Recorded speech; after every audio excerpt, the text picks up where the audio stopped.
Good afternoon. Thank you very much for coming to this panel.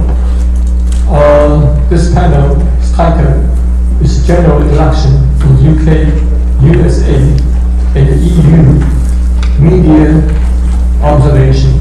Of course, all the panelists are from the media. My name is James Du. I'm a board member of FEJA. I feel very much honored to be the moderator of this very special panel.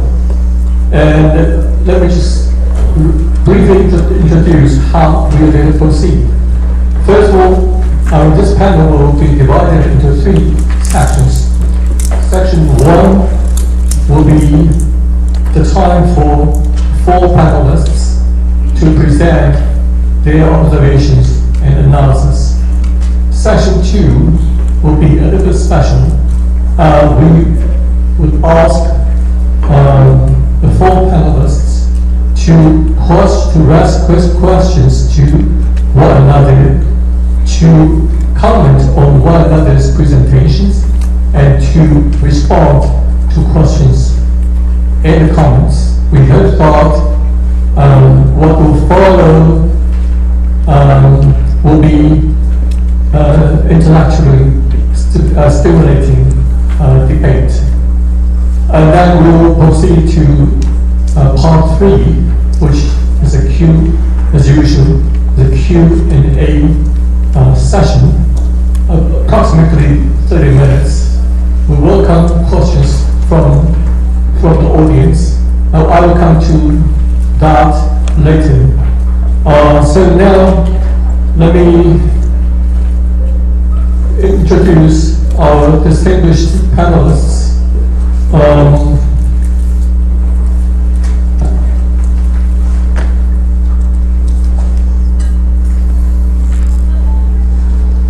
know some of them have been introduced before, but I guess some of you probably were not here yesterday, so I will just introduce them, are very important. Mr. Hiroki Sugita. Mr. Sugita is a very well-known journalist in Japan. He was the editorial director of Kyoto News, and he served at different positions, very important positions, at the Kyoto. And he was the Tehran bureau chief. He was the New York bureau chief. He was Washington D.C. bureau chief, and he was probably working some other places. I do not have here. During his career, he has interviewed international dignitaries like U.S. President George W. Bush, the President of Russia, Vladimir Putin, and some others. Mr. Sugita has written many books about the foreign affairs and Japan's foreign policy. And he's also very often appears in the talk and the discussion programs, TV programs in Japan. Apart from the Kyoto, I just happened to notice that Mr. Sugita's commentaries appeared in some other eminent news outlets like the Japan Times.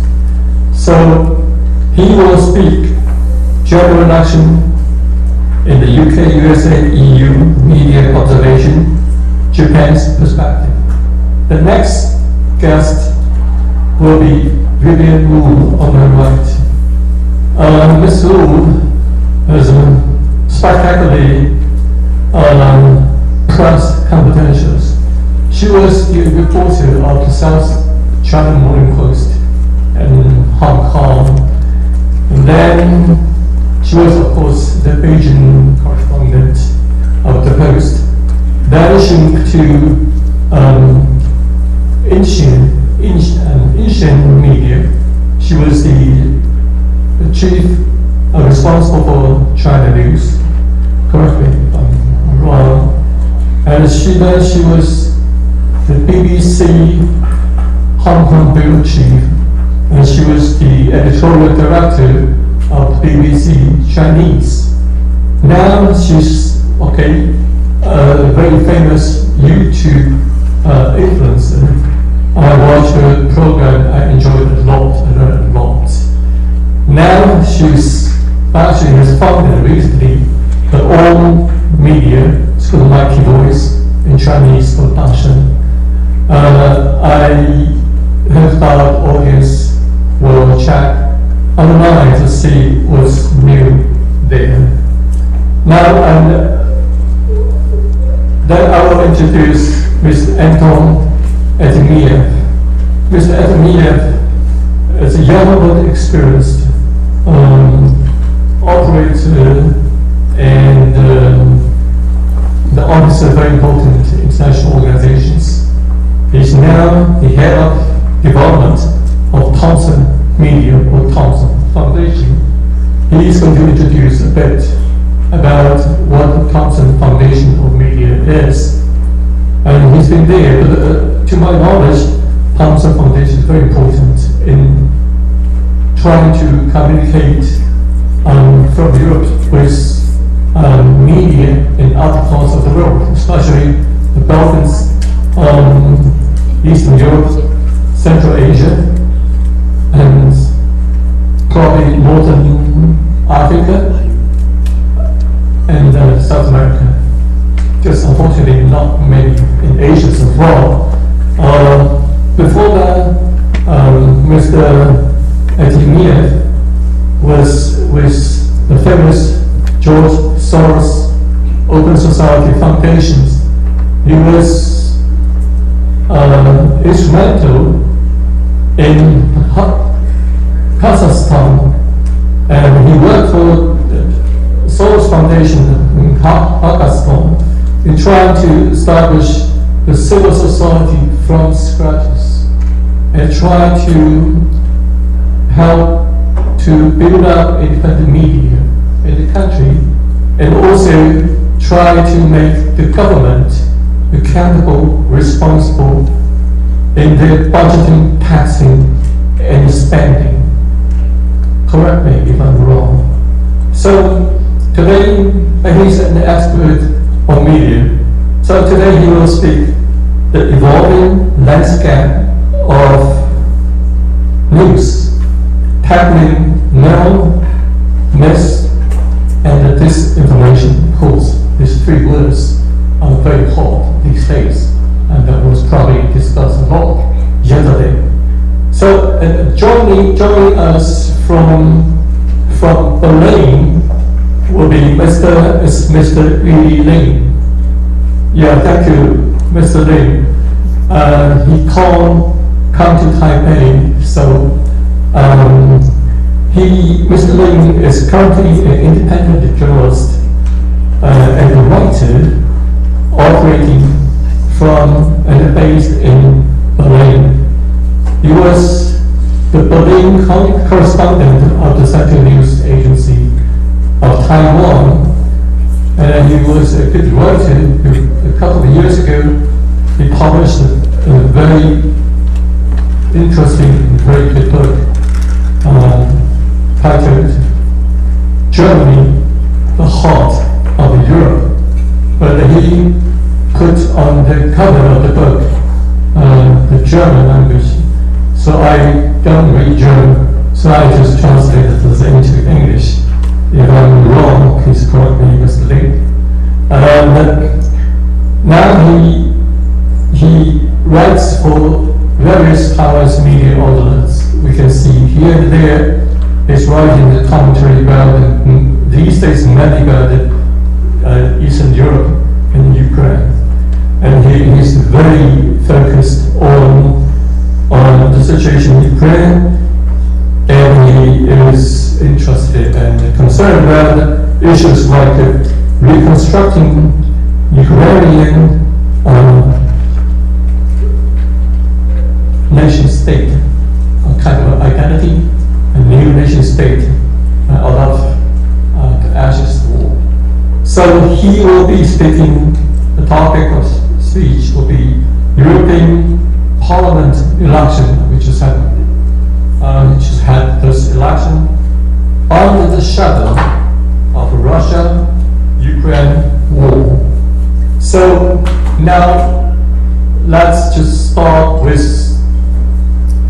Mr. Sugita. He will have 15 minutes to speak. Thank you.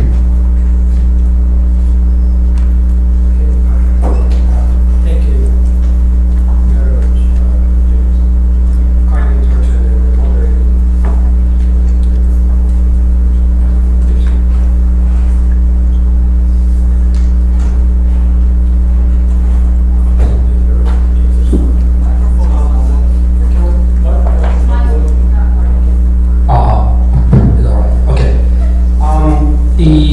Of course, our focus in the election in the US, UK, and the European countries is one point, which is a rise of populism, overall form of the populism. And because in 2016, national referendum in UK for Brexit, and election of Mr. Trump as the US president, and other elections, we saw the huge rise of the populism. And year 2020, Biden actually won the election, and Trump lost the presidency. And also 2 years later, the French president, Mr. Emmanuel Macron, was re-elected as the mainstream candidate in the election. And so in 2020 or 21, 22, we could see the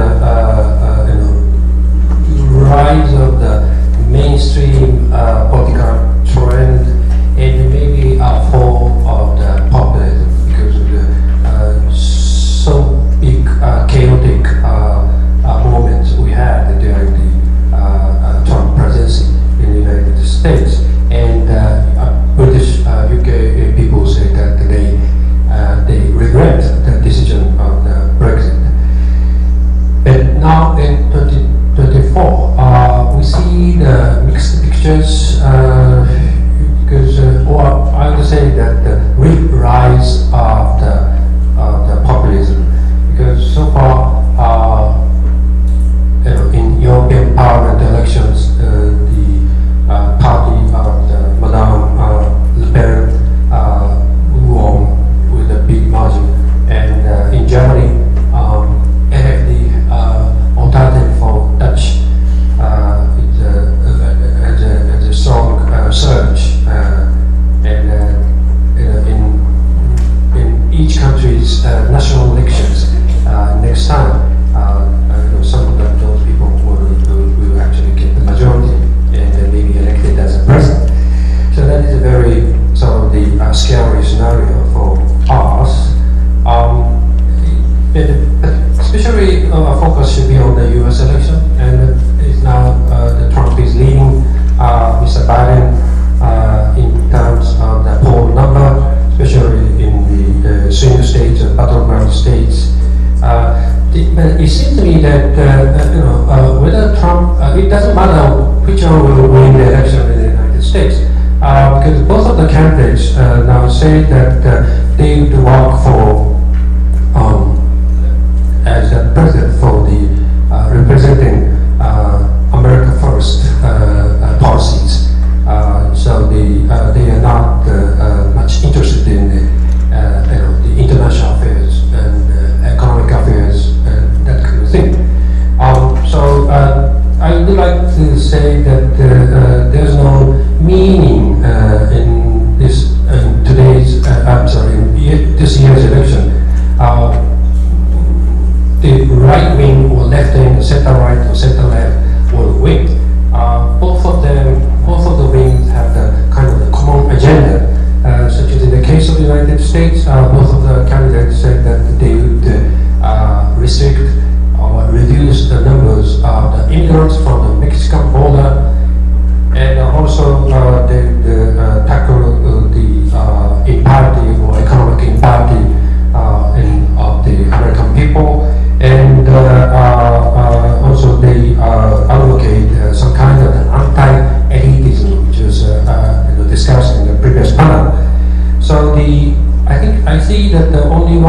exceptional policy difference between two candidates in the United States is the abortion issue.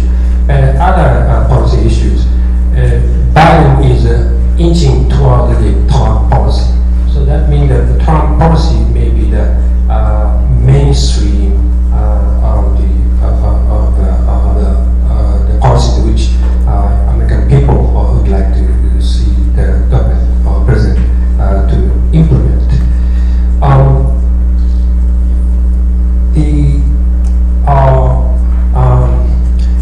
So I would like to move to the why those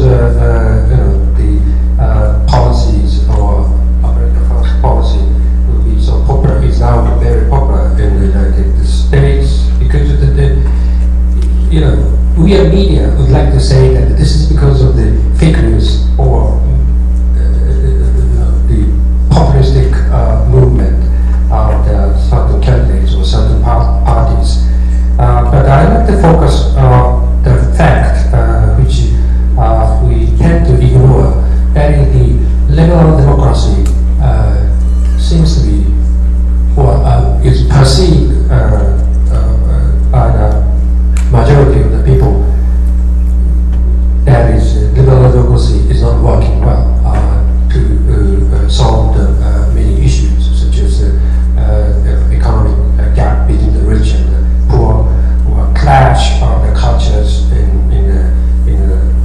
all over the world, especially in the United States.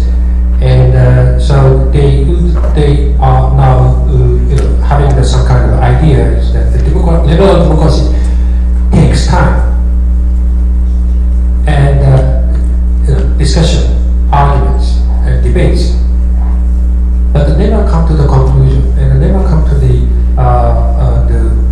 fulfillment or implementation of the functioning policy. So that is the big demerit or shortcomings of the liberal democracy. So that's why the populist sentiment is spreading all over the world, saying that we can't trust the liberal democratic politicians. We should have the dictators like Mr. Putin or other people in the world to implement the policies with a strong might and to suppress the opposition from the other side. That's why the populism and liberal democracy is a key point. Rise of the populism and the liberal democracy is falling right now.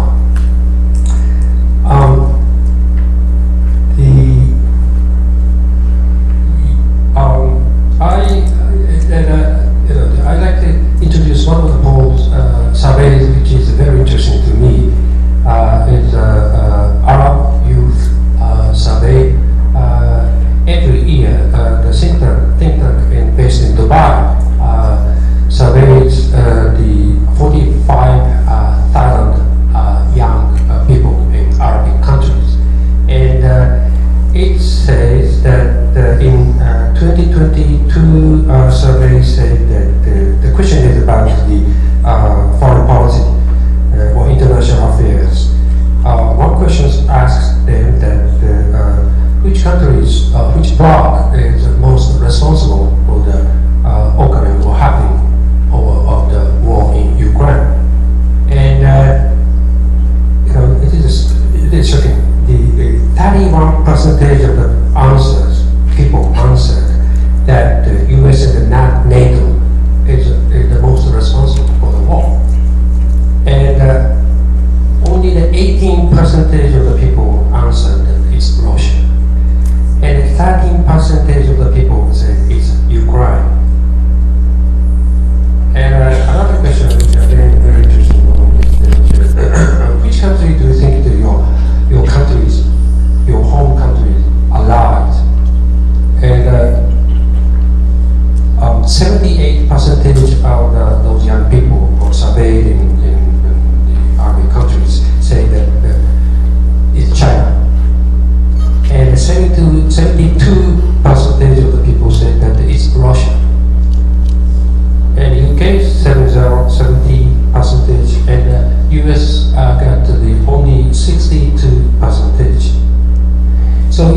it showed that one of the I like to take the why the democracy is declining is first of all the dysfunctional nature of this liberal democracy, and secondly the narrative of the United States or Western world is not resonating well with the people in Arabic country and also maybe in the global countries, people in the global south.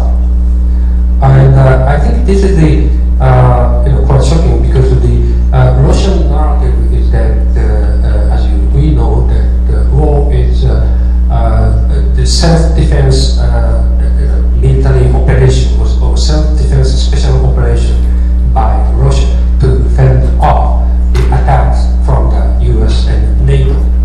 And that kind of narrative, from the outcome of this survey, it sounds to me that that kind of narrative is very well accepted by the people in Arabic countries. The question is why? I think this is because of the dysfunctional aspect of the liberal democracy democratic countries in the West, and also that fake news and Russian narratives are maybe so smart to get attraction from those people in the Arabic countries, and also the legacy or negative legacy of the history, especially in the Middle East, the war in Iraq and war in Gaza, the U.S. policy toward Israel and Palestine. That is the causing the big destruction in Gaza, which we are seeing now. So in one sense, that the double standard of the American policy toward those parts of the world, and also the double standard toward their own domestic people. That kind of the demerits of the liberal democracy, especially in the United States, is exposed clearly, and they are well known or seen or watched by the people in the global south. And that this is not only the people in the global south, but also the people in their home countries, because that's why the Biden his number is quite low, partly because of his policy to support Israel in the war in Gaza, and young people in America, especially the college students, don't like him to continue that kind of policy, full support for Israel. So again, this is sort of the double standard, because you say that I always say that each nation has a right to be independent, or that kind of beautiful statement. But in the case of the Middle East, that is sort of the empty promise or just lip service. So I think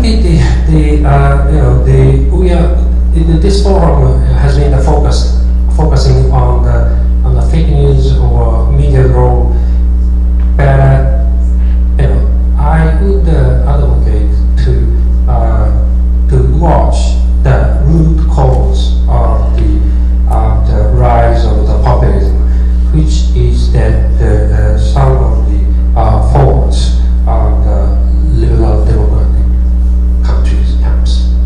And later on, if you like to ask me some what we should do, and some of my thought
国媒体报道国内问题和国际问题，它也的选择和挑战也不太一样。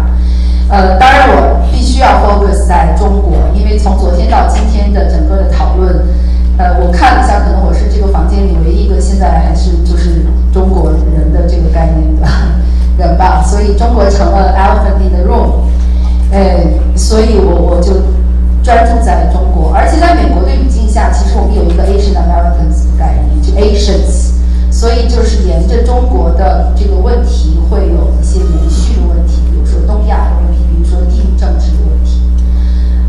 所以我现在先讲一下关于美国大选。其实最近在美国的媒体同行，或者如果我们观察美国的媒体，或者我们聊美国美大选，这次就觉得一个最大的问题，会不会是2020年大选的一个重复？首先目前来看的话，就是从候选人应该没有什么悬念吧，还是那两个老头子，老到不能再老的老头子。大家就直接说，为什么我们要看两个老人在选举？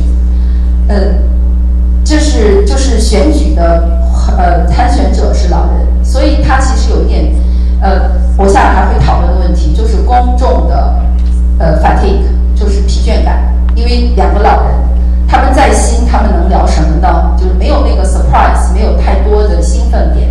第二就是大的一个讨论的话题就是我们会既然是重复2020年的选举，肯定还是要看现在此刻的挑战和变化。那么关键的就是国内的一些具体的选举问题中间有哪些变化，然后但是最重要的变化其实是在外交政策方面，就是国内的议题，美国国内的议题，我们接下来会说有各种各样的 survey， 但不外乎也就是关注还是民生和国内的一些政治经济问题，但是最大的变化其实是出现在外交政策部分。然后在外交部分的政策部分，中国问题和整个美中对抗，或者中国以中国为首的这样一个权力结构的新的有一些媒体会表述为说是新的一个 ally， 一般来说指的是甚至还用轴心这个概念 axis， 一般指的就是中国、俄罗斯、伊朗、朝鲜这几个国家和他们代表的一种新的跟西方民主对抗的意识形态和价值体系的对抗。所以有各种各样的 survey 在讲，就是在媒体在国内层面，在美国国内我知道字太小了，然后 slide 上也有。当然，其实我想说的就是有各种媒体有总结，就是美国国内的选举，现在两个候选人在讨论的问题和争论的焦点，也有各种智库在总结。如果我们仔细看一下的话，其实基本上还是说，如果国内的话，最大的问题还是经济问题。老百姓就会说，美国人就说挣不到钱，所以如果支持 Trump 的人就会说，不管怎么样 ，Trump 在的时候那几年经济是好的，我们挣到钱。然后在具体的讨论就是说，房价很高，利息很高，就是你贷款的利息很高。现在如果你贷款可能要达到7%的利息，然后就造成了高房价、高房贷，经济的各种的政策，其实美联储一直在看经济，然后就有很多相关的问题，外贸方面，overcapacity 方面，就是供应链啊什么这些，还有就业的，但是没有太大的变化，就是跟2020年的这些议程，包括保健问题，之前奥巴马时代就有的那个 Obamacare， 其实也是一个就是保守派和共和党和民主党很大的一个争论，也是保守和自由的一个很大的争论。当然，像在纽约这些对英比较友好的州，或者就纽约，比如说吧，是我自己在纽约，所以我就知道有很多人非常喜欢Obamacare， 就它真的是帮助了很多穷人，免费医疗，但很多富人就很生气，就是一个也像有一点就是台湾和民粹主义的这个一些，还有就是左右的对抗中间的讨论，就是说我们为什么要让不工作的人得到那么多的福利？所以像这种关于社会福利层面的争论，还有性别平等，还有阶级的不是阶级，那个 racial 是什么？种族的问题，其实也都是在各个州还是有大的讨论，但也跟2020年不太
投票者或者占中的这些就中间派，其实美国投票就是要看摇摆州和中间的摇摆选民他们最后投谁了。但这些议题其实会给大家一些很贴近的 concern， 就是说也会给媒体的报道出现一些新的角度。新移民它造成的，如果学生都在学校里已经把学校的这个容留都给 capacity 都给冲击了，还有比如说医疗、住房这些对于普通选民他们的心理刺激是会很直接的。还有就是在整个美国最近选举的大的问题上，这个 Polarization 和 disinformation 也是很大很大的问题。就是媒体的极化，我会专门再讲，就是往回走，一会儿再专门讲一个极化，就是变成了支持川普的人和支持拜登的人，其实在上一届吵架的时候，上一届选举的时候就已经基本要撕破脸了。其实社会这几年的巨大的极化和不可对话，现在就已经是一个常态了。那么今年接下来很多媒体工作者都说受刺激了，接下来会不会又变成一个非常巨大的极化的状态，然后已经导致到就是一些公共社会问题无法讨论。那么自然的 disinformation 也是跟它相关的了，就是关于两边的候选人的抹黑，关于一些不实的quote， 一些画面，其实在社交媒体上非常非常多，而整个的机构媒体在面对 disinformation 方面，其实也有很多 fact checking 的这些努力。接下来就是我们说，如果要专注在外交政策方面的话，哪些是新的话题，哪些是重要的点呢？我举几个哈，但肯定不够全面。今年现在目前看的一个是加沙最近的美国的态度，到底是支持 Palestinian 还是支持 Israel？ 然后拜登其实也有一些小小的口气上的变化，但是像川普他也说了，如果他要上来，他要怎么样怎么样。还有就是一直在持续的俄乌战争。当然前段时间国会已经通过了支持乌克兰的这个预算，然后拜登也表达了非常明确的支持乌克兰的态度。我个人肯定是支持乌克兰的。这是专门带在这儿的，是在上一次参加 EU 的一个 meeting 他们送给我的。我说就是所以像国民现在美国像自由派很多人当然会坚决的支持Ukraine， 但是也有一些声音，就像刚才日本同事讲到的，其实这个一个是 separatism， 就是我们为什么还要管国际的事情？美国先把自己的利益往前走吧。第二就是花了那么多钱去支持乌克兰，需要花这样的钱吗？还有就是说，对于虽然大家美国人都反俄罗斯人，还有也都知道在现在俄乌战争中有一个价值的选择，但如果 stretch 非常长的一个战争，它给到的这种经济上的压力和具体接下来的议题的辩论，其实也是一个要解决的问题了，还有很多。那么最大的问题就到了，就是中国的因素。2020年的时候，民主党和共和党之间 debate 很大的是 Russians， 就俄罗斯人对美国选举的干预。但现在就是 China issues。China issues 表现为各个方面，我把它定义成就是一个是 all-dimensional confrontation but not war yet。因为有些你看媒体的一些 literature， 就是媒体的一些表达方式，基本还用的是 confrontation， 但是还没有到 U.S.-China war 这个概念，可能会提到 trade war， 就是贸易战，但是那是前2年的议题了。但是如果最近我们看所有媒体，美国所有媒体关于中国的讨论，或者关于美国选举的讨论，中国是必须跨不过去的所有的东西，而且包括在很多具体的问题。但是它有2个维度，一个是如果在硬实力的对抗的话，中国现在在 trade， 就在贸易和技术上已经变成了一个非常具体的对美国的 competitor。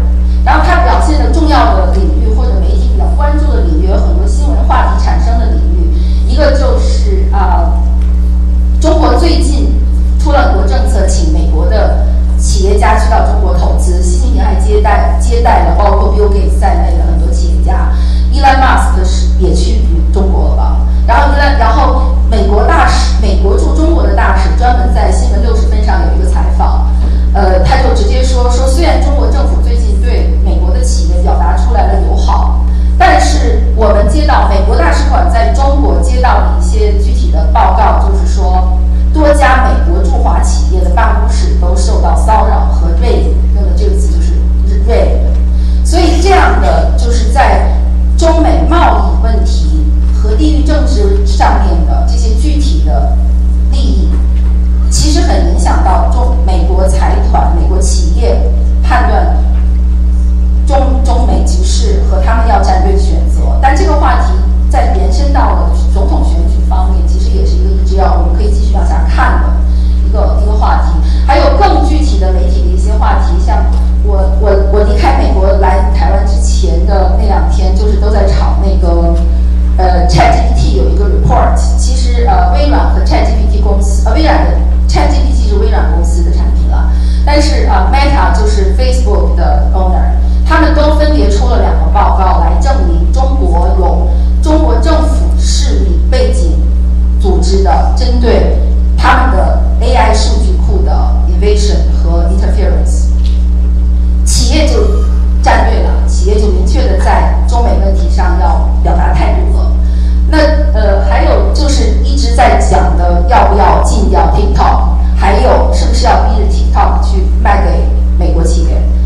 这些也是在最近今年选举年中间的一些细节问题，然后都会延伸到接下来的总统选举辩论中间的对于中国的贸易的态度，对于中国投资的态度，是不是还要继续追加关税？然后对于中国最近从欧洲到美国都只对他们有生产力倾销的指责，这个 overcapacity 的指责，这些现在都是在大选背景下面的中国议题。那么这些是 trade 不会特别有鲜明的立场，还是讨论 case by case 的问题。可是，在意识形态方面，中国就是完全的是一个 rival， 就是一个意识形态的敌人，是民主社会的威胁。所以就变成了最近的讨论的主要话题，比如说跨国镇压 transnational suppression and interference， 还有就是美国到底对中国是要更加强硬、更加 disconnect， 还是需要 engage？ 在这个语境下面，最大的 trigger 其实就是 confrontation 怎么 lead to war 的 trigger 是台湾。最近美国媒体有很多报道，就是也是看如果2个总统候选人谁上来，会在台湾问题上采取什么样的立场。最近很多普通媒体美国人，我在我节目里也讲了，很多普通美国人都在问我这个问题，就是说，Vivian， 中国人是不是真的要进攻台湾了？就进攻台湾的话，美国是不是要上战场了？我们是不是要进入另一个战争了？就是美国人对这个由于台海危机而引发的美中的全面对抗是开始有感受了。那这个感受的来源是什么？是美国的媒体开始全面的关注这方面的话题。所以我还有多少时间？你可以打断我。可以。还有1分钟。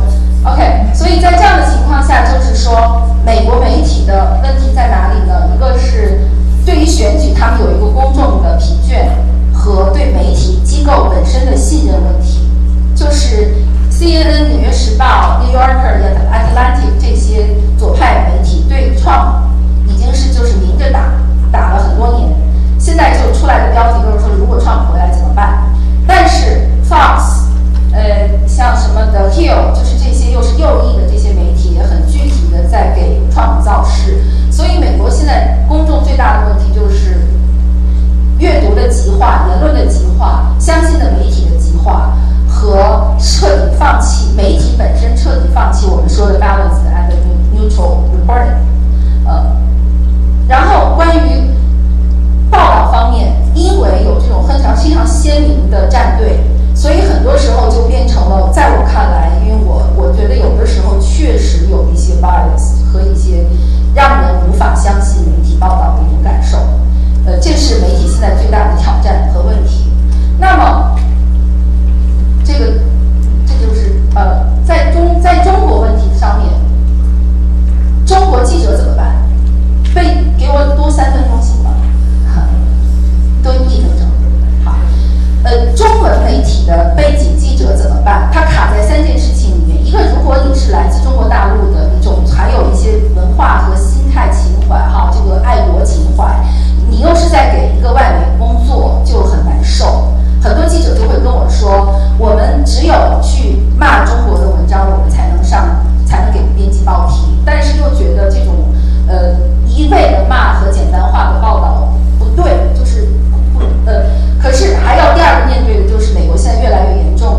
now we are having Mr.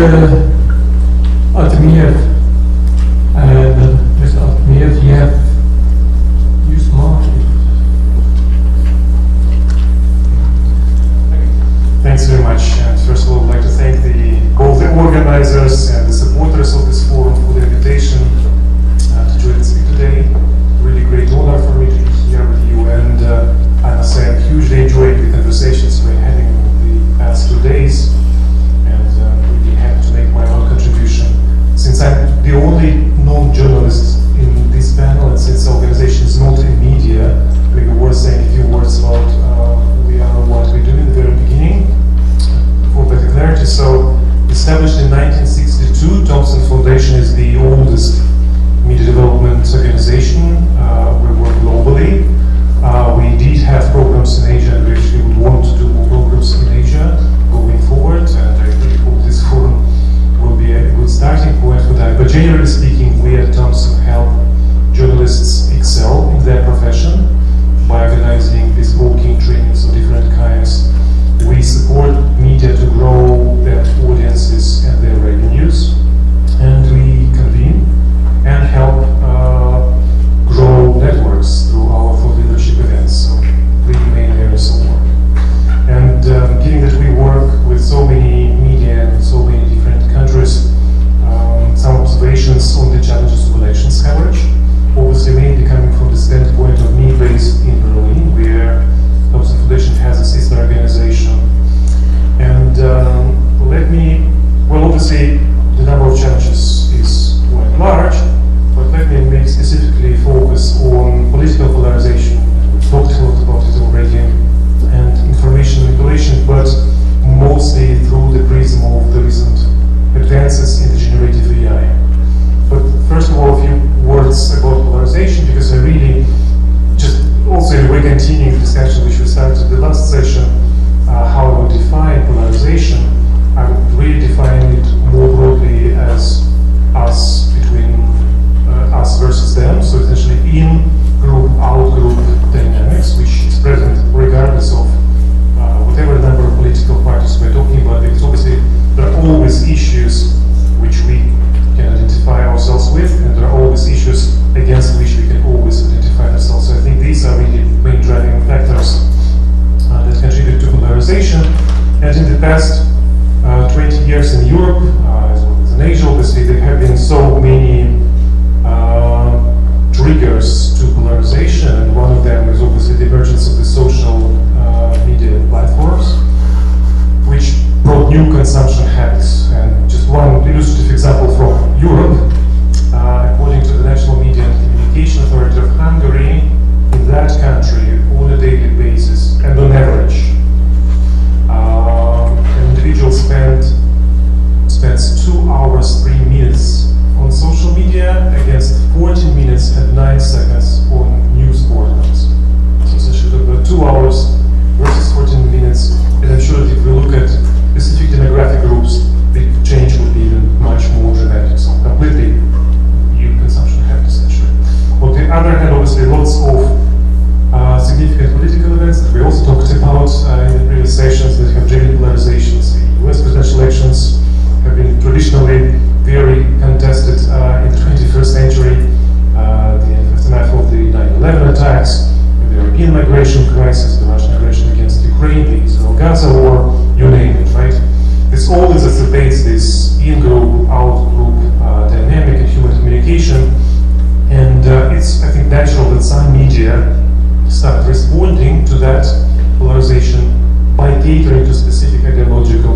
touched upon some of the solutions, but I found this report by the Radicalization Awareness Network, which they have prepared for the European Commission last year, very interesting. Some of these recommendations are really intuitive in nature, but knowing that something should be done obviously is one thing. I think it's really important to make sure that more and more organizations start to do something to enhance these recommendations. This is exactly what we actually at Thomson are trying to do as much as we can, by enhancing critical thinking, by supporting media literacy wherever possible, by supporting reliable journalism, progressive ethical media versus this fringe alternative media, and by facilitating these collaborations as much as possible. But since we've already spoken so much about polarization and how we can deal with it, let's maybe spend some time also talking about the role of AI in disinformation around this election, because this year obviously is unique, and I don't need to explain why. We have number of elections, groundbreaking technology, which we all now are witnessing, is evolving. But also I would add the third factor, which we, I think, touched upon, but maybe would be important to look more in depth into it. It's the lack of regulation on AI, as well as lack of regulation on disinformation around elections in general. And here I would like to say that actually Taiwan is one of the few countries, I think another good example is Brazil, that are blazing the trail in adopting the legislation with the goal to safeguard elections integrity and public trust by curtailing this spread of disinformation in the digital age. Both countries have adopted legislative amendments which introduce quite severe punishment for criminalizing the dissemination of false information. I think this is absolutely the right way. And other countries obviously have been using different approach. Germany, France set up requirements on reporting and withdrawing disinformation content from the platforms. But I think more generally, it's really worth talking and thinking about what kind of regulatory frameworks are needed to make sure that elections integrity is guarded, especially now that we take into account the particular harmful impact of AI.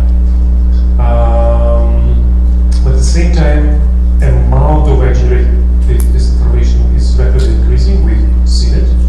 Although I think it would be fair to admit that it has not yet become the dominant method of producing disinformation. From what we see, lots of disinformation is still being created manually. But I think we all know what kind of potential this technology has. Yeah?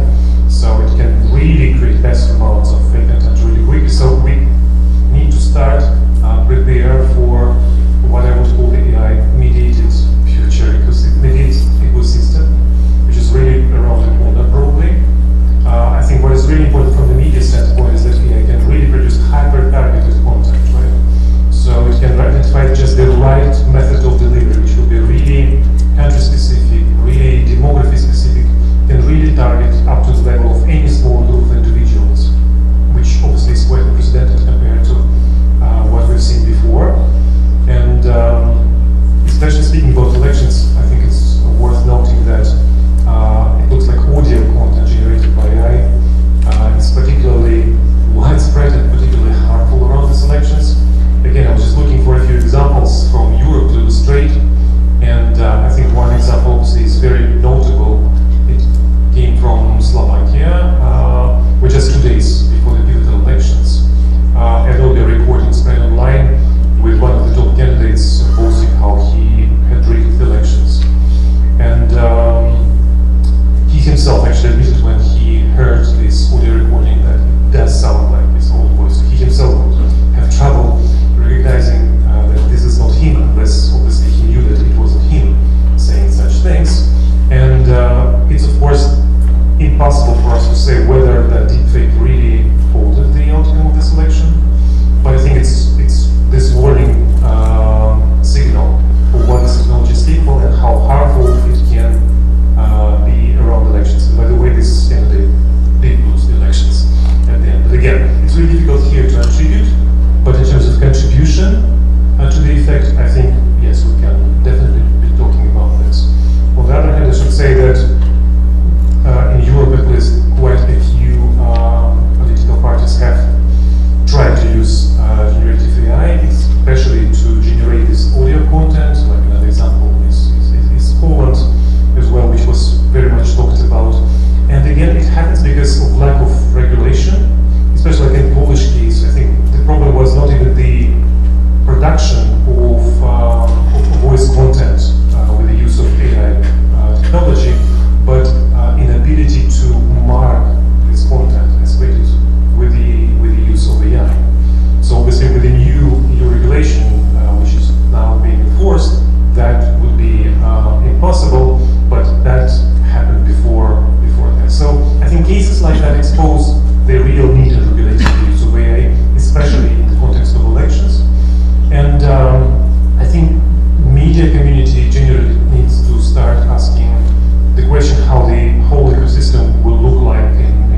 be speaking from Berlin.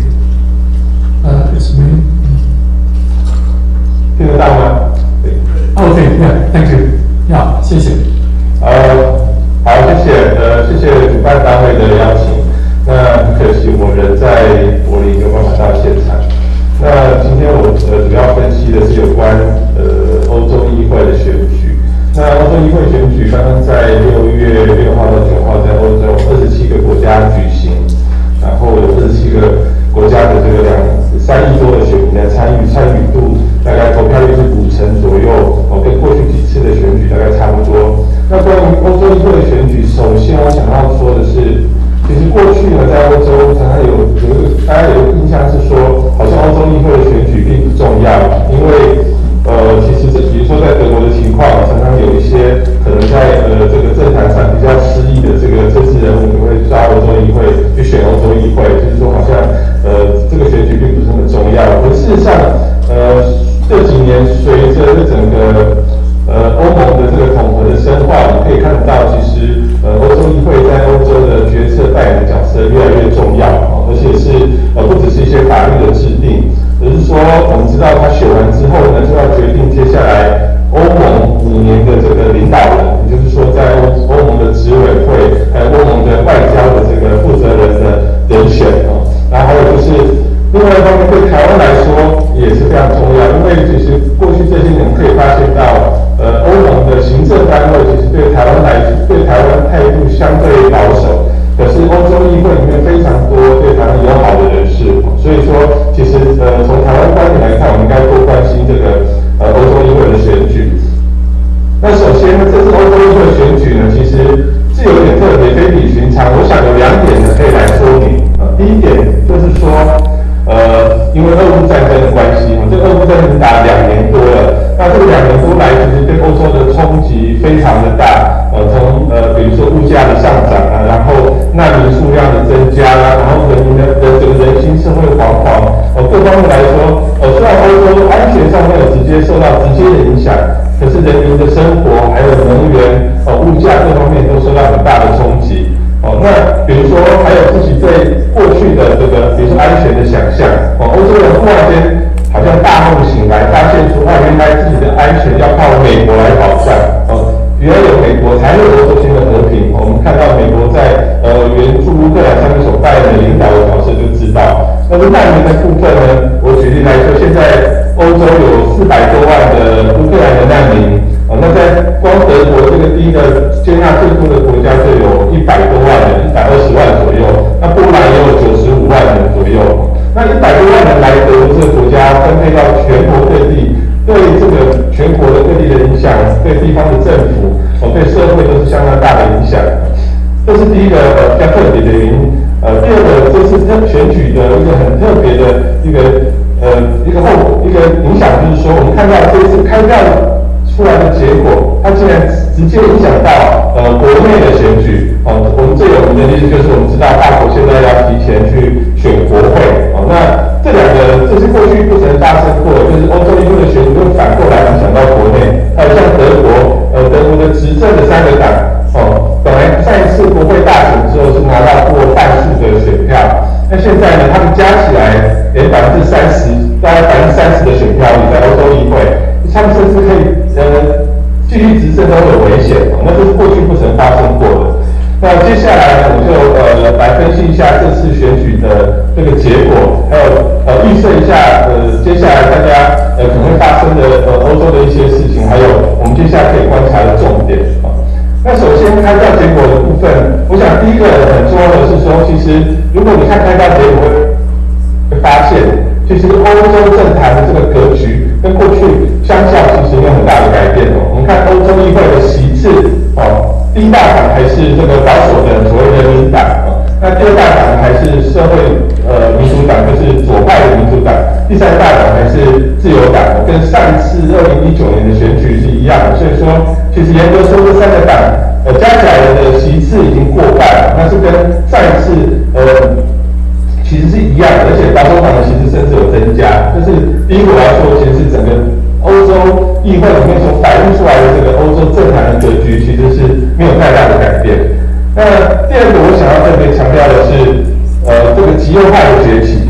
那极右派我们在媒体里面常常会有分析，就是说描述说他是一个，比如说是排外的一个民粹的人士。那我在这次选举之前，我自己在街上到处都看到我们这个德国极右派，就是所谓德国另类选择党的缩写叫做AfD 这个党。这个党它在全国各地到处都有海报。那他们怎么诉求他们的这个选举诉求？比如说他们的诉求就很简单的一句话说，把他们逐出国外然后不要给他们让足够的居住空间。那这个他们指的是什么？当然就指的是越来越多的移民跟难民，或者是说，因为看到这样的海报，这样写说要保障我们基督教的精神那伊斯兰不是属于我们这个地方，就是说其实他们是在渲染这个对移民的这种恐惧。那当然还有一个很有名的海报，我有看到，就是说有一个少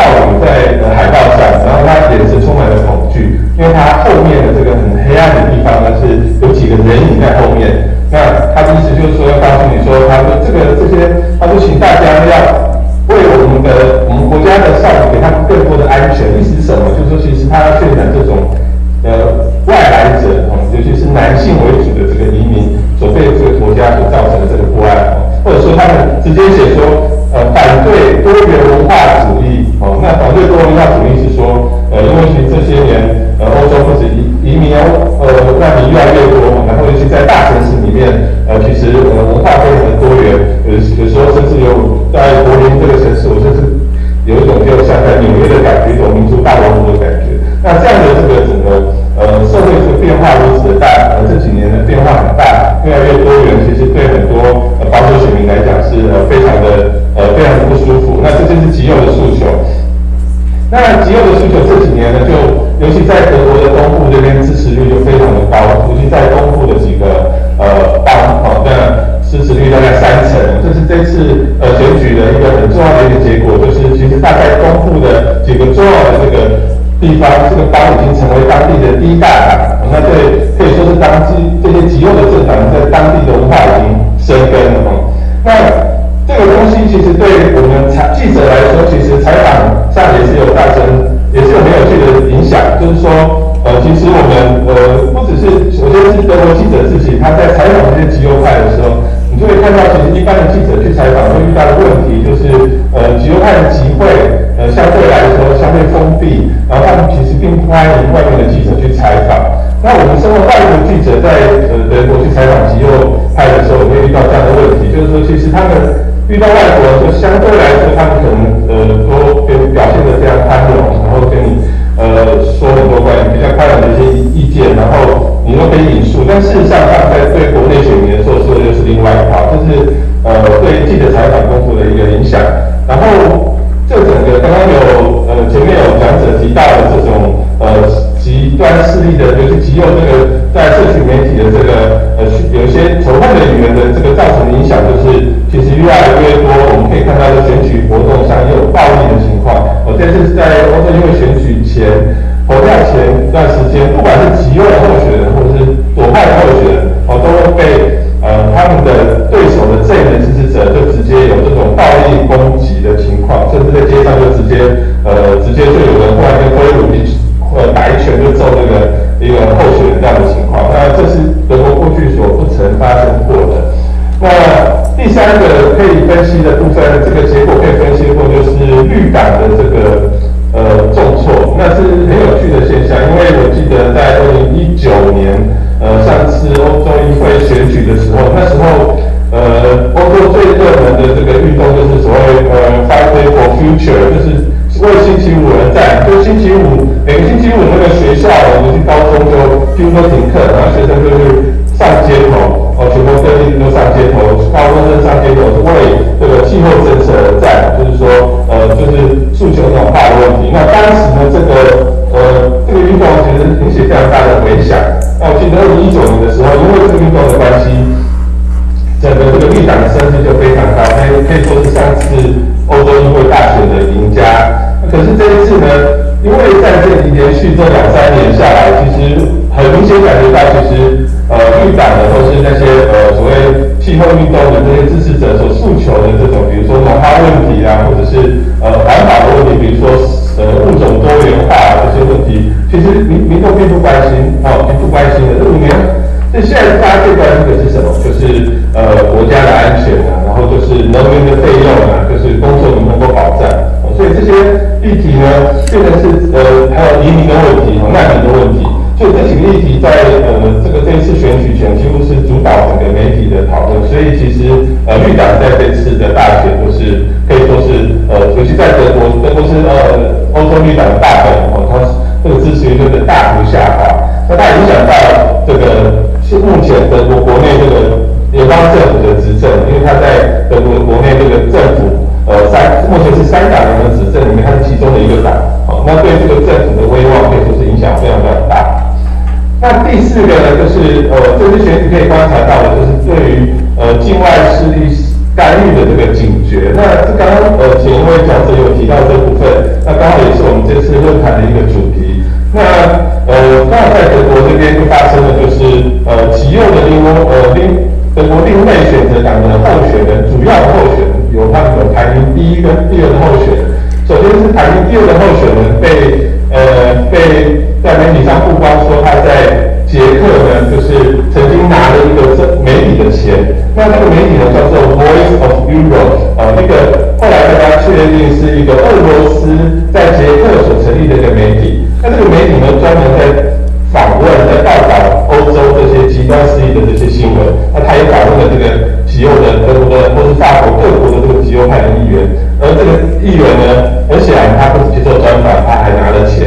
那这件事情现在是被调查当中。那他的事情爆出来没多久呢，德国另类选择党的主要的参选人，排名第1的参选人，他被爆料说他的这个议员助理，一位出身中国的议员助理，他名叫郭健。那他就是长年来他首先第一个他为中国情治单位工作，收集欧洲议会的情报。第2个他渗透了这个中国的海外的民运粉子。这里面如果大家有兴趣可以去看，他其实曾经跟一些民运粉子一起去见达赖喇嘛。那这部分就是在欧洲大选议会选举之前被曝光，然后这个郭健被收押，现在正在接受调查。这个事情呢，其实不止在德国，还有在其他欧洲议会其他议员，就是比如说我记得有个拉脱维亚的议员也是因为为俄国情报工作被媒体揭露，欧洲议会现在调查，这些事情都是在这个选举之前曝光。那这就是反映说，其实现在整体来说，欧洲对于俄罗斯对中国这些独裁国家渗透是有高度的警觉，这是选举比较特别的几个点。那接下来呢，我就想要跟大家分享，接下来我们可以观察的几个重点。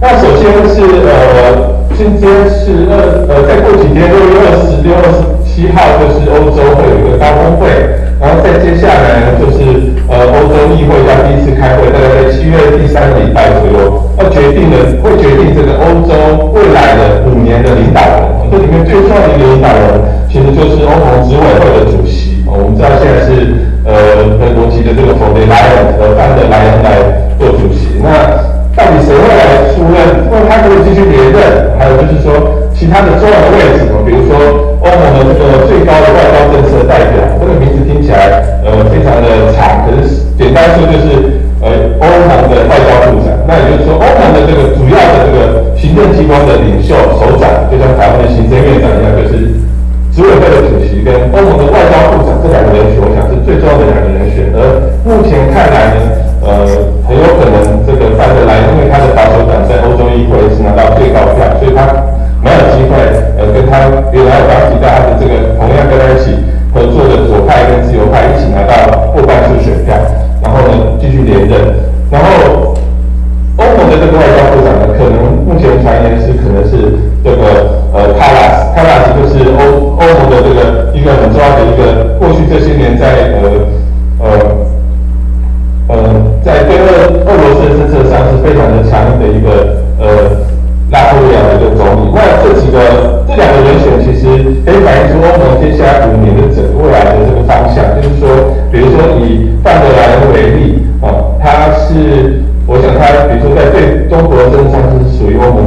中的人我记得他有一个口号叫做 de-risking 去风险化。因为欧盟不会跟着美国走，美国一开始是说虽然说 decoupling 就是要脱钩，那范德莱恩提出 de-risking 就是要减少对中国的依赖，去风险化。后来我看美国的国务卿Blinken 也跟着用 de-risking 这个字就是说其实未来这几年对中国还是跟过去一样。过去这几年欧盟会相对强硬，那对俄罗斯更是如此。我想，如果是开拉斯来作为欧盟未来的外交部长的话，我想欧洲对乌克兰的援助会继续下去。那第二个，我想是法国的大选。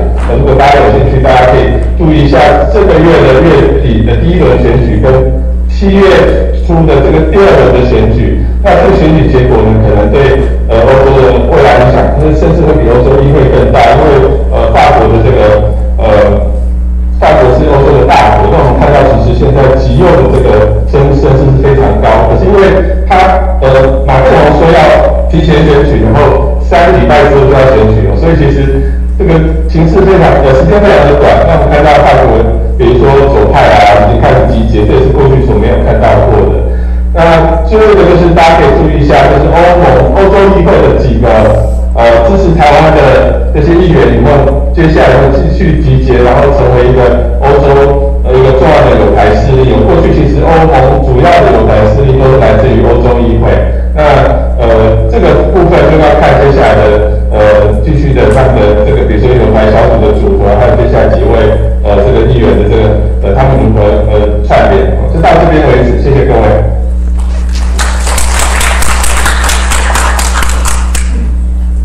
谢谢吴杰 ，Thank you, Mr. Lin. Now we have to proceed fast. So moving into section 2, I just heard that our panelists will control time, and now we begin with Mr. Sugita. Do you have any comments, response, or questions? Thank you. 5 minutes, please.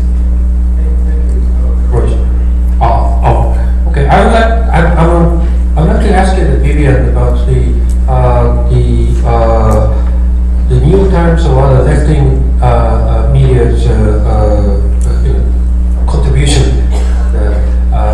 for the polarization of the U.S. opinion, U.S. politics.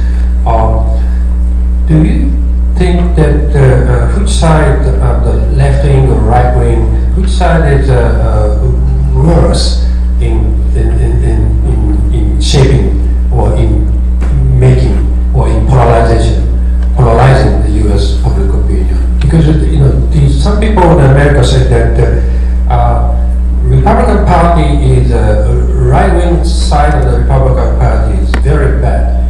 But more than that, I mean, extreme left of the Democrats far bad. That's what I heard. So I'd like to get your comment. Okay. Is my volume okay? Every panelist have 5 minutes to express, your opinion about other presentations, and you can raise questions.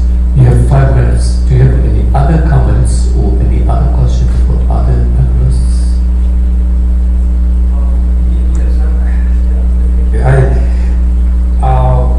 I didn't touch on how that we can tackle the root cause of the populism. I think it's the economy.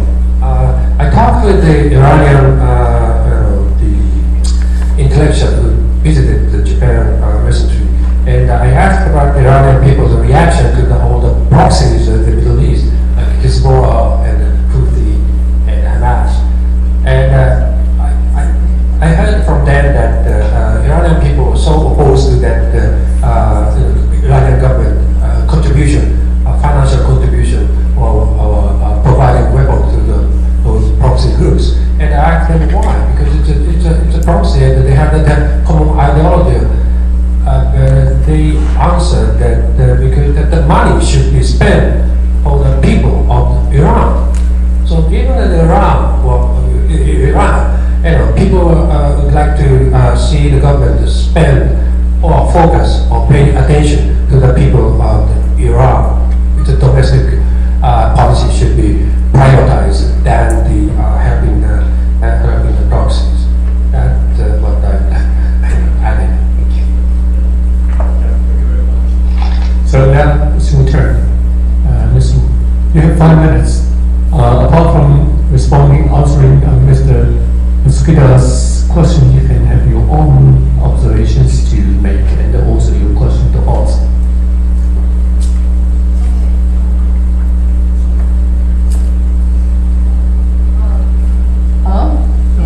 So actually, that's a good question. But before I go to answer your question, I also want to try to finish my unfinished part. It's like what media could be doing and what can be changed, right? We talk about disinformation a lot. And of course, there are a lot of things we can do. Actually, during the past 2 days conversation, we see actually there are some solutions. First, really, the legacy or institutional media, we have to work harder and more creatively and even more aggressively.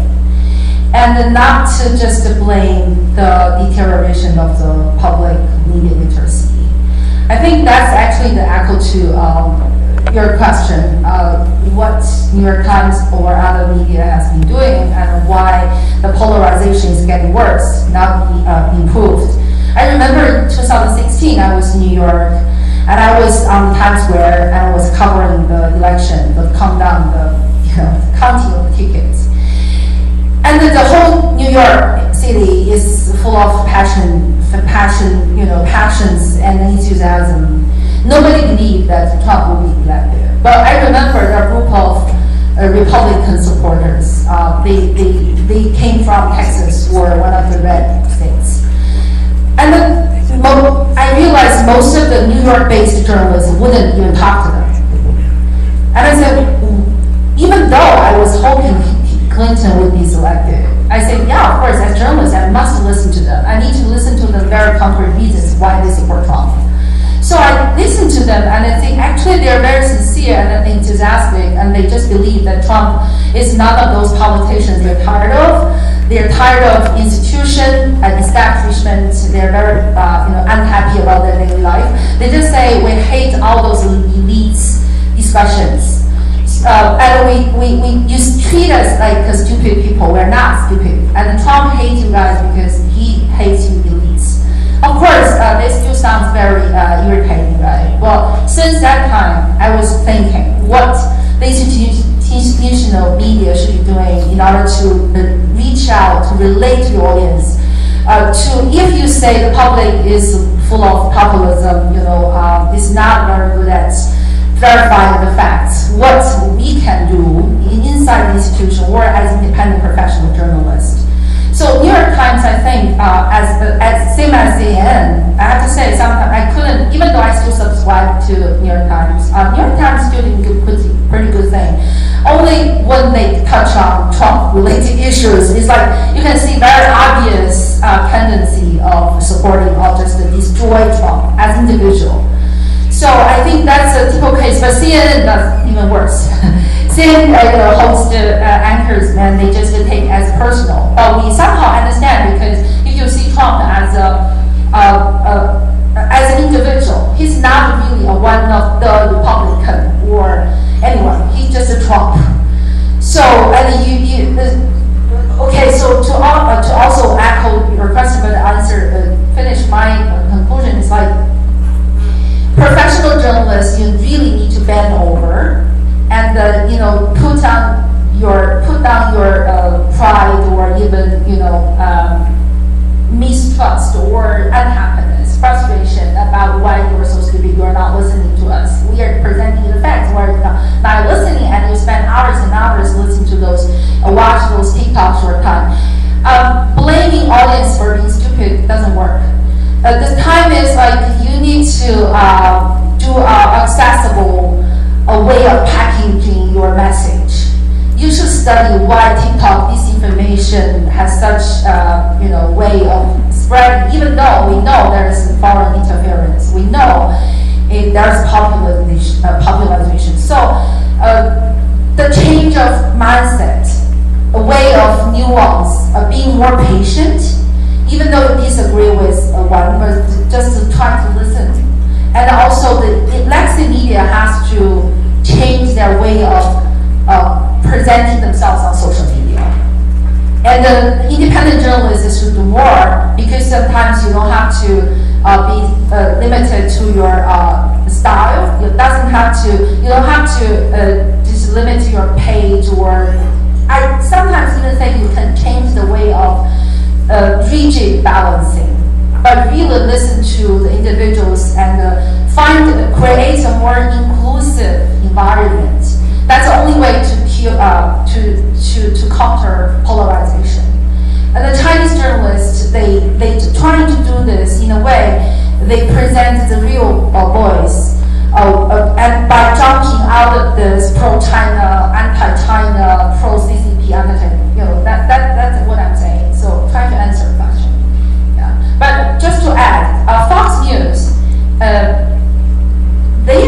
sometimes they're more accessible.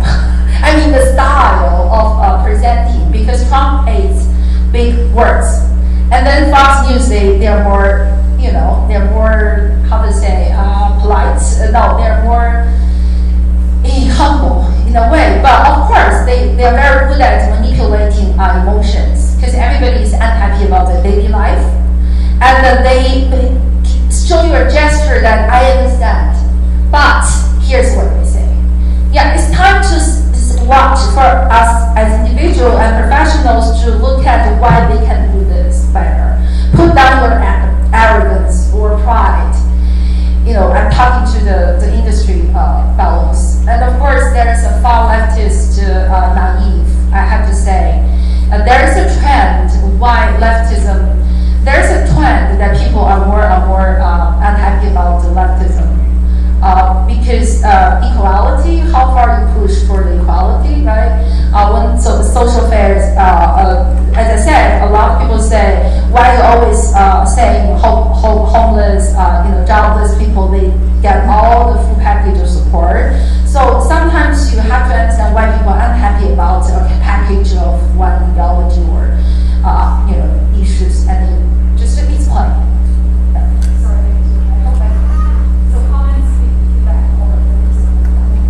Yeah, thank you very much.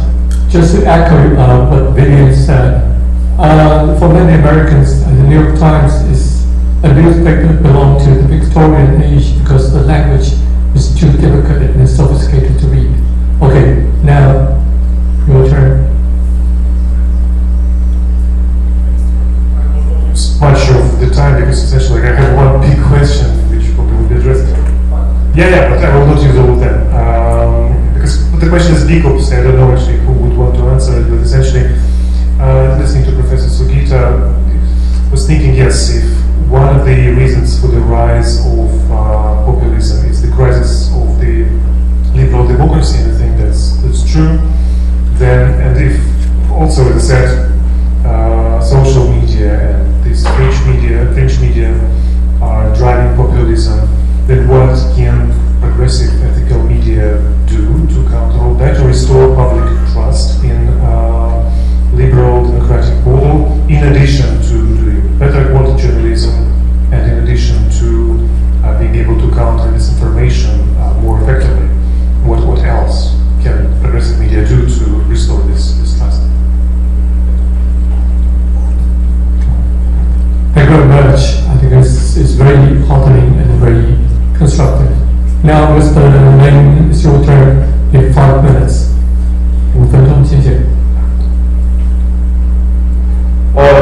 大家好，我想请问一下 Vivian Wu，就是您刚刚提到的关于美国的媒体，比如说像《纽约时报》的努力，我蛮好奇的，就是说在美国的媒体环境里面，一直这种强调中国的威胁，然后再把中国当成对手这样子的情况，很显然是缺乏对中国社会很细腻的分析，而且看中国时人有盲点。这个问题在台湾的媒体可以看得出来。那你提到《纽约时报》的努力，我蛮好奇，就是说，因为刚才有人说，《纽约时报》的语言是属于比较知识分子在看的语言，我蛮好奇，就是说美国有没有一些媒体是比较可以针对大众、社会大众的这样的媒体，大家可以比较容易理解的，同时呢，也是可可以比较细腻的去分析中国的社会的一些问题，而不只是把中国当成纯粹的一个威胁或是敌人。这是我想要请问您的。那关于另外一个问题，想请问Anton Artemyev的问题是说，您刚刚有提到斯洛伐克的这个媒体的问题，因为我们知道斯洛伐克的总理Fico 他最近才他们这个执政党上来之后，他们刚刚才宣布要解散他们这个公共媒体。那刚好我有朋友在斯洛伐克的公共电视台工作，但他们是非常的愤怒，我听说是这样子。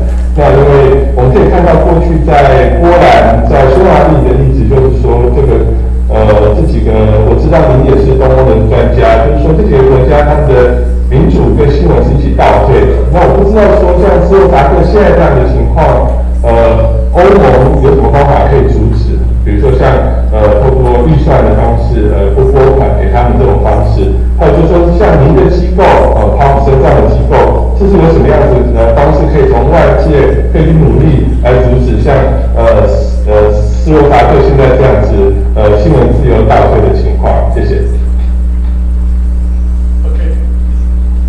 Okay, 谢谢 Thank you very much. Because we are running out of time, let me just put this way. Vivian is going to answer some question, and Anton will be answering the question. I will just open to the floor. At the same time, each of you have time to answer maybe the question directly to you, or at the same time to answer the question raised by our colleagues now. So now I would ask our distinguished guests and audience, if you have any question, please raise your hand. Please just ask one question and keep it brief, and please direct your question to one specific panelist. Thank you. Questions?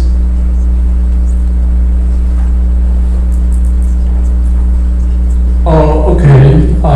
Yeah, Ms. Chen. 大家好，我是卓越新闻奖基金会执行长陈继云哈。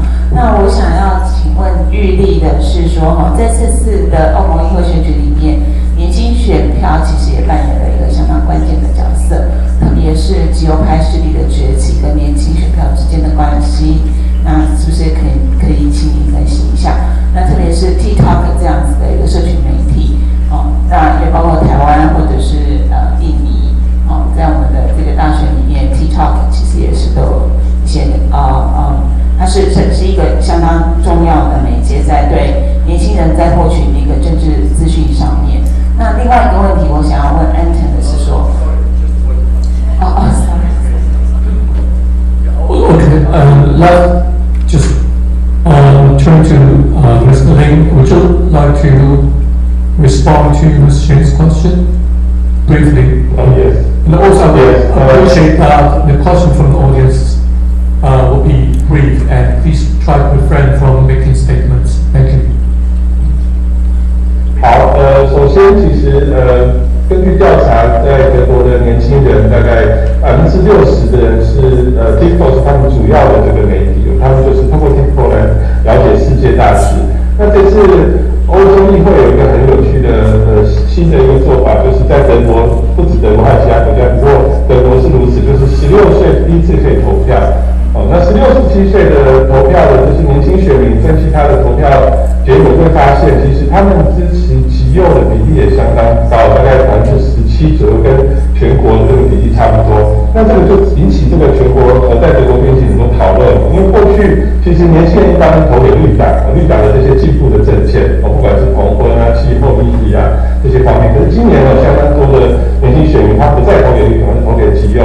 那投给极右的一个原因，目前看来主要的分析其实就是我刚刚提到的，就是其实这整个战争的整个这个隐隐笼罩下这个选举，这整个社会的气氛其实充满了不安。那年轻世代其实对他们的未来、对他们的工作其实充满着不确定感。那极右派可以提出一些比较简单的一些口号，就比如说把这些难民把它驱逐出去就可以解决问题了。但实际上当然没那么简单，可是他们这些诉求呢，对相对来说可以得到年轻选民的共鸣。还有就是他们其实认为说像气候暖化的问题并不存在，而当下呢，我想对年轻选民来说也确实，虽然说他们可能是将来受到气候变迁影响最大的一个世代，可是他们呢，在当下目前，我想他们对于经济的优先序大于气候问题。我想经济就是刚刚我们日本这位Sugita先生所提到，没有错，经济问题确实是这整个民退的这个兴起的一个背后一个蛮重要的因素，尤其反映在年轻选民身上。谢谢。谢谢林先。请问还有没有什么问题？各位要Mr. Lloyd。是央广的赖秀如，我要请教你，问题是给吴威。因为我们台湾的媒体经常有机会认识中国的媒体，但是我们碰到两个问题，一个就是说台湾多好多好多好，好得不得了；另外一个是其实有像某种程度的中国霸权在里面，那隐隐约约也觉得将来是必然要统一。请问台湾媒体有什么方式，或者是专业组织，你们有什么方式可以让中国的媒体更多了解台湾的多元性跟复杂性，以及如果你有机会访问台湾的什么样的人，你会访问谁？简单的请教你，谢谢董事长。Thank you, Mr. Lloyd. Now I'll just turn to Vivian. You have many questions to answer, right? So priority will be your session and language as well. Thank you, please. So first, let me clarify. I'm not attacking New York Times. A lot of New York Times. I'm saying New York Times just is the highest ceiling of quality content. And I love it, and we all love it, but we have to always jump out of our comfort zone and our own, self-centric way of improvement. That's what I'm saying. It's like we can look at the best, but always think of the people who don't have the language skills, or they think in a different style. So that's what I'm saying. The New York Times is those journalists actually they already provided the best of quality of content we can read if you talk about a lot of issues, but lack of reliable stories or lack of those close-up stories that review the most latest and the most updated version of China life. That's a challenge. That's a challenge faced by all the international media, as I said, because the foreign correspondents they have difficulty accessing the information. Even though you're somehow physically in China, you still have the self-censorship issue. You're just worried that the very rarely granted visa will be removed anytime. You yourself as an individual will be kicked out of the country. Not to mention if your correspondence as a foreign face, you will be followed, you will be monitored, you will be controlled. You can't really talk to the local people as we used to be. But answer your question, what kind of content we can look at if we want to look at the same China. For me, I don't read most of them because I can read in Chinese. But that's the huge gap of close-up information. There's a huge gap and a need. I think this is adjust to the Taiwan issues the same. It's like there's a lot of information in the original Chinese language or Mandarin Chinese Taiwanese, but they are not available in English or other languages. So and the vacuum of information, vacuum of understanding is getting worse and worse. It's expanding. I think international media, all kinds of languages, they need to work harder to work with the local expertise who have the knowledge and the language, the local network. Use them not as news assistant. No, don't use them as news assistant. Don't use them as translators. Use them as expertise. This is what I'm telling my colleagues or those local foundations in the DC when they ask me, Vivian, what can we do? On one side, we see more and more people living in exile. So there is a trending debate about journalism exile that address to other Iranian, Russian, Ukrainian journalists, right? On the other side, we see local Chinese professionals or other country professionals. They don't have the permission to work for the foreign organizations. If they have to, they could have this opportunity to work. They are used more like a translator. I told American colleagues in DC, I said, this is wrong. You need to use those expertise as your gem, as your assets. If they are living in other countries aside from their home countries, use their network, use their expertise, use their expert knowledge of their home country to expand your current production of content. I don't have much English. I read foreign press. I read foreign affairs. I read foreign policy, because if they address China stories, they look at a very specific topic, and they invite the best experts on one topic if you want to understand one issue on China. But still, there's a huge vacuum of local daily story on China. That's the problem. 然后我就快速回答那个秀女的赖董事长的问题。您说的是就是中国读者观众当看台湾的时候有两种太简单化和天真的。明白，是的，我觉得第一个很大的问题就是现在因为没有大陆和台湾自由行嘛，然后由于政治的压力，你们也不请中国记者来，也不能让他们来，然后中国方面其实也不让人出来，就是很多最好的调查记者、时政记者可能都一个也不敢出来，一个也出不来了，可能边控都是一个问题。所以就构成了然后 in addition to 这个肉身的限制，还有确实有信息的无法获得。我不好意思有一点冒犯哈，我有的时候从外面看台湾的媒体，我就觉得很乱很多，但是我不知道看什么，就有一种 noisy robust， 但是非常的。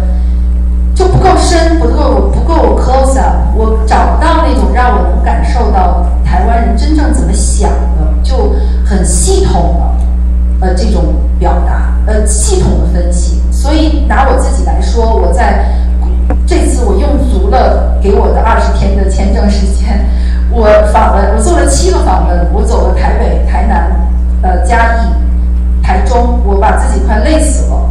因为我太想了解了，比如说你们老说台湾的去中国论，我在媒体上看到的就是一个词，然后我去看那些台湾的 YouTuber， 就是说的都是，而且你们内部自己打架的，我看不懂，我已经很努力在看了，我看不懂，我觉得这个太 local， 就是台湾人就是自己打，他并没有想着说我向外人解释我们在吵什么。这是一个问题。第二个，所以我来台湾，我就真的专门去采访台湾的历史观到底是什么？你们蓝绿白，你们到底在吵什么？但是我这次就把我的外国人优势用到极致了，我就说我不懂，请你给我讲。但是你要知道，我真的不懂你说的谁，可是你可以给我讲，就是放到你的 context 下面。这个我觉得超级重要。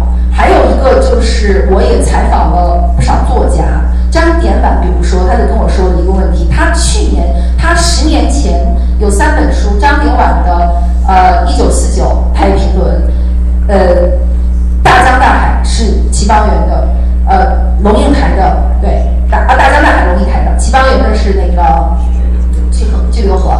齐邦媛先生最近去世了，齐邦媛老师，但最近就又起来了一波中国的讨论，只是在自由知识分子那个小范围讨论，就很少有人，但很少的声音还不受欢迎。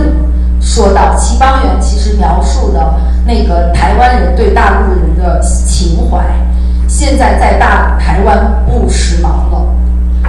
这个观点提出来，就有好多自由派分子就很震惊，说啊。你们台湾的国民党这些，我们还爱你们的民国时代呢，你们都已经要离开中国了，都不想跟我们大陆这些中国人自由派的向往民国时代的中国人聊天了。我就看出来有巨大的认知代沟，出版的不 available。台湾的现在新出版的作家，你们的原住民的故事、原住民的写作，自己的各种具体社会议题的女性的写作，年轻世代的思考，这些出版物完全没有在中国市场上出现，也进不去，也出不来。但我会主动跟很多人说，其实博客来是可以买电子书的。我都不知道我把很多时间用完了。对，我就想说这个第二个问题就是这个 publication 的 unavailable。说到台湾媒体，我认为请放下，就像在美国我会说，请你放下讨厌 Trump supporter 的那种反感，你去听一听他们需要什么，给到他们信息。我认为媒体记者大家还是要放下这种反共的这种厌恶，然后要跳出你们自己的统独思维，跳出你们自己的蓝绿白思维。要知道，就是把台湾当做一个民主的 case 来给世界讲，尤其给14亿在水深火热的中国这中间的中国人讲，你们其实可能迎来很多向往民主自由的听众，他们不要把中国人当作铁板一块儿，因为前些年关于中国，我们老说共产党自己会把国家、政权、政府、民族感情、祖国母亲、中国人混成一谈。现在我觉得整个国际媒体，包括台湾媒体，在对于 China 这个词和 Chinese 这个词也有非常巨大的简单化，也在简单化把中国人和中国滚成一起。然后在你们本土的党派表述下，你们可以把中国当做一个共同的敌人。但是如果你想让全世界的自由思想的中文观众、华语观众也更加了解台湾，然后在意识上、道义上各方面支持台湾社会的话，我认为这种耐心的说服和reach out 是要做的。我不好意思，我是非常不喜欢给建议的，我只是分享我的感受。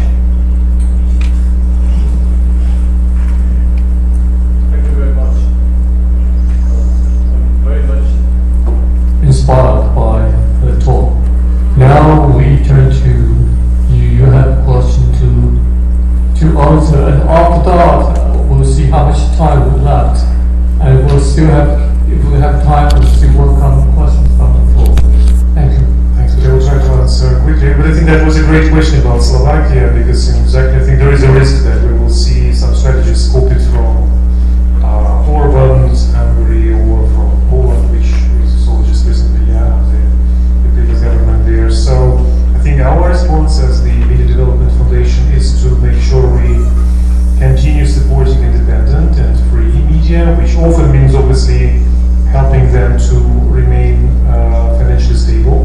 This is really important because obviously also one of the coercion tools which we see applied very often by autocrats is using state funding as a tool.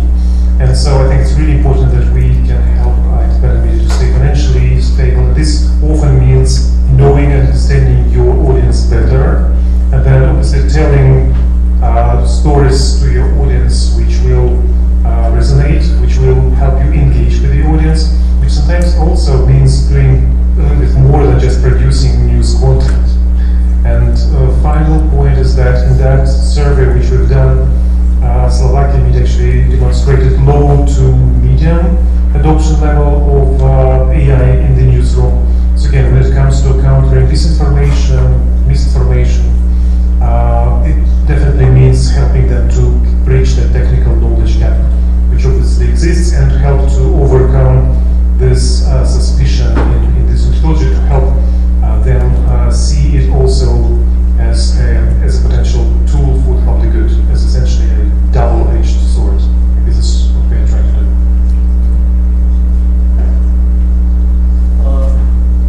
Thank you. Okay, we now only have time for one question.